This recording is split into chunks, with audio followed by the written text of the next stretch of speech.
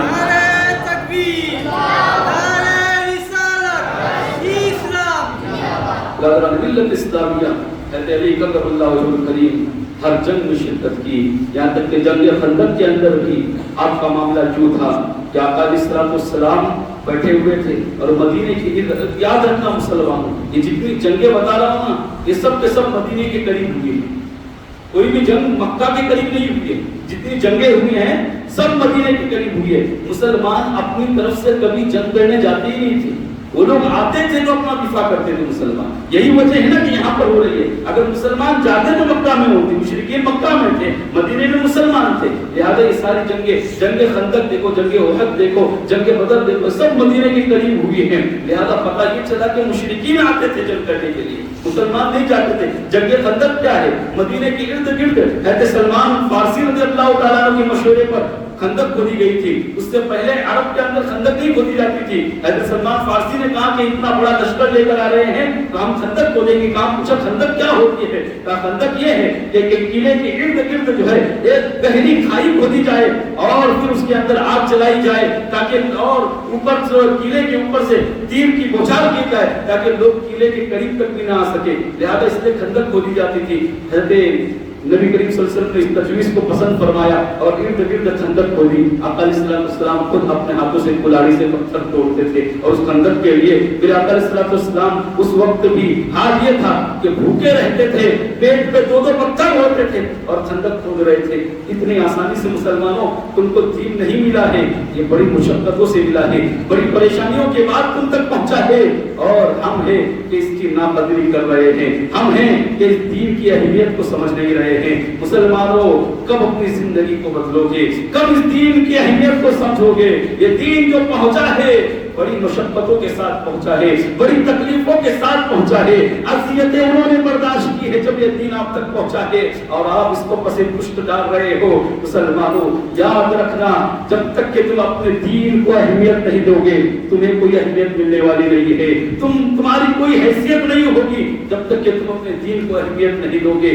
دین کو اہمیت دینے کا مطلب یہ ہے, میں بار بار روز کہہ رہا ہوں, نمازوں کی پابندی کرو, نماز پڑھو, بالخصوص فجر کی نماز پڑھو، فجر کی نماز کی پابندی کرو، لیکن آپ ہے کہ آپ کی نیند کھلتی ہی نہیں ہے، آپ نیند قربان کرنے کے لیے تیار ہی نہیں ہے۔ کچھ لوگ سوچ رہے ہوں گے کہ ہم روز جاتے ہیں اور سوچتے ہیں کہ ہم کل ضرور آئیں گے، اور آنکھ ہی نہیں کھلتی کیونکہ عادت ہو گئی ہے۔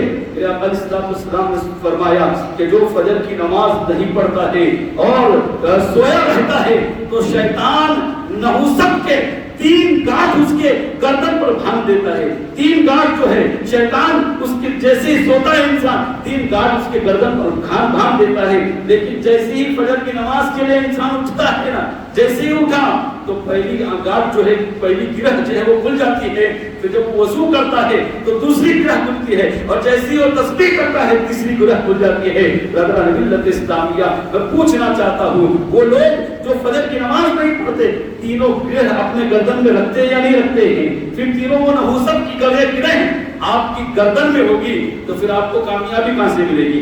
آپ کے کاموں میں اڑچنیں آئیں گی یا نہیں آئے گی؟ رکاوٹیں آئیں گی یا نہیں آئے گی؟ منحوسیت کے ساتھ آپ اٹھ رہے ہیں، نحوست کے ساتھ آپ اٹھ رہے ہیں، اور پھر اس بابا کے پاس اس کے پاس جا کر دعا تعویذ کراتے ہو، علاج کراتے ہو کہ ہمارے رزق میں برکت ہو جائے، کاروبار میں برکت ہو جائے، کاروبار کا راستہ کھل نہیں رہا ہے۔ جو نحوست کی 3 گاٹھ جو ہے تو نے اپنے گردن میں باندھا ہوا ہے، پہلے اسے کھول دے، اللہ تبارک و تعالی رزق کے دروازے کو کھول دے گا۔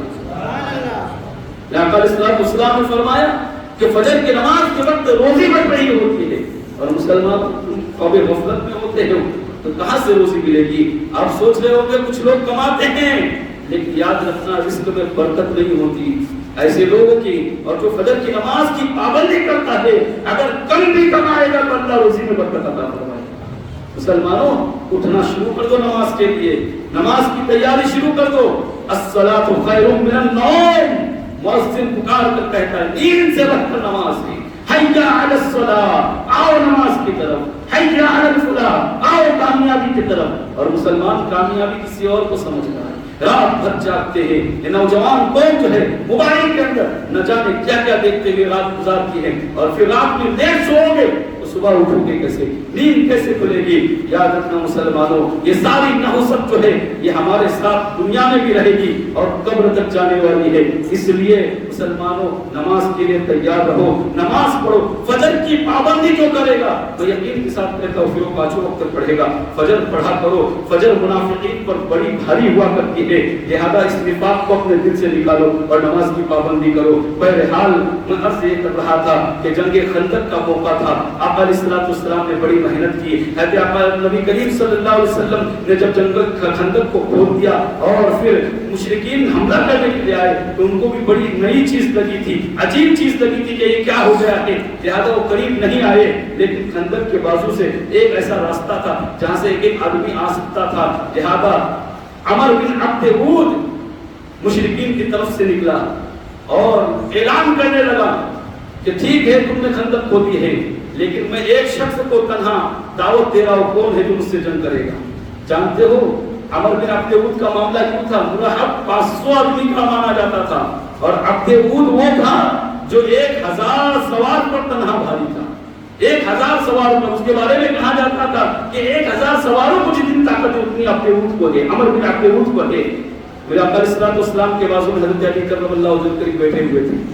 جیسے ہی عمر بن عبد عود نے اعلان کیا حضرت مبارز کون ہے جو میرے لیے آئے گا، مجھ سے جنگ کرنے کے لیے آئے گا، اور بڑی بڑی باتیں کرنے لگا، کہنے لگا کہ مسلمانوں تم جس جنت کی بات کرتے ہو اس جنت کے اندر میں بھیجنے کے لیے تیار ہوں، آؤ جلدی سے میرے مقابلے کے لیے۔ حضرت علی کھڑے ہو گئے، آقا علیہ السلام نے فرمایا علی بیٹھ جاؤ، عمر بن عبد عود۔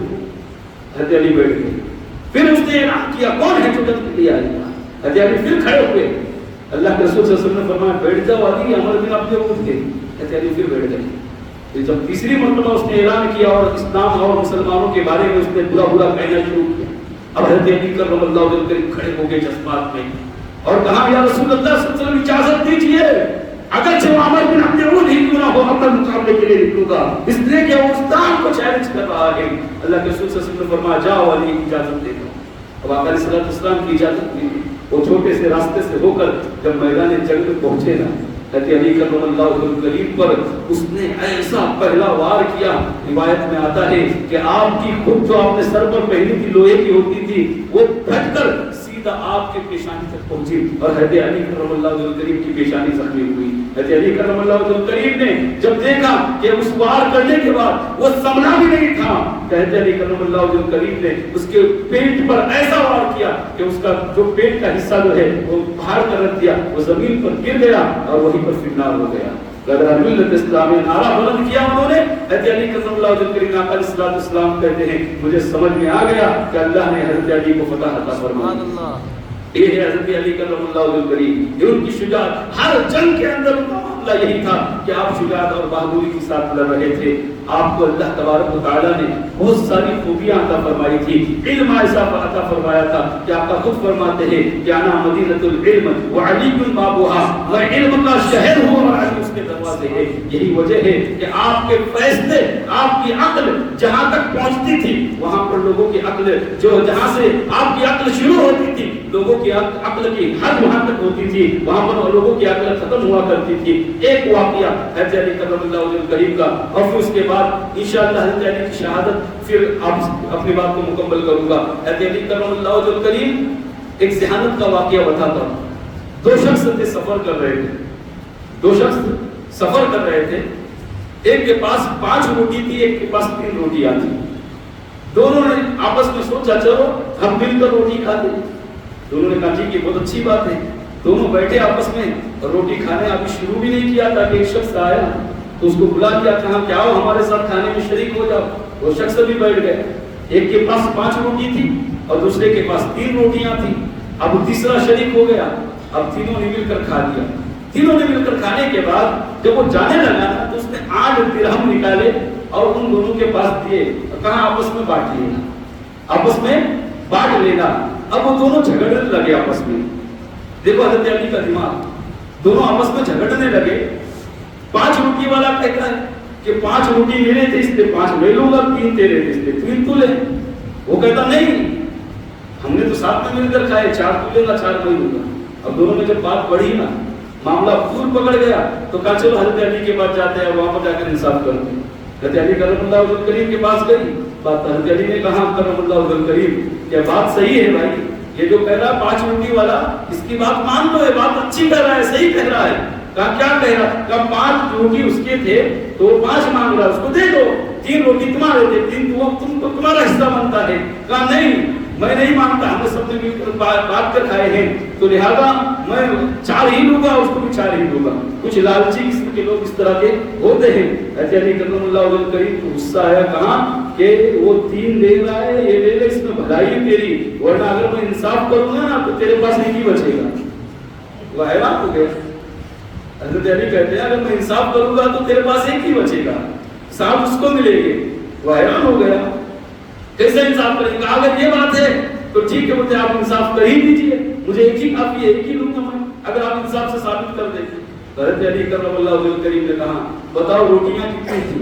کہا کل 8 روٹیاں تھی. کہا 5 اس کی تھی, 3 میری تھی. بغور سننا سمجھ میں آ جائے گا. کہا 5 اس کی تھی, 3 میری تھی. 8 روٹیاں تھی. کہا کھانے والے کتنے تھے. کہا 3 تھے. کہا ہر روٹی کے 3 ٹکڑے کرو, کتنے بنتے ہیں. کہا 24 ٹکڑے بنتے. ہاتھ کیا 24.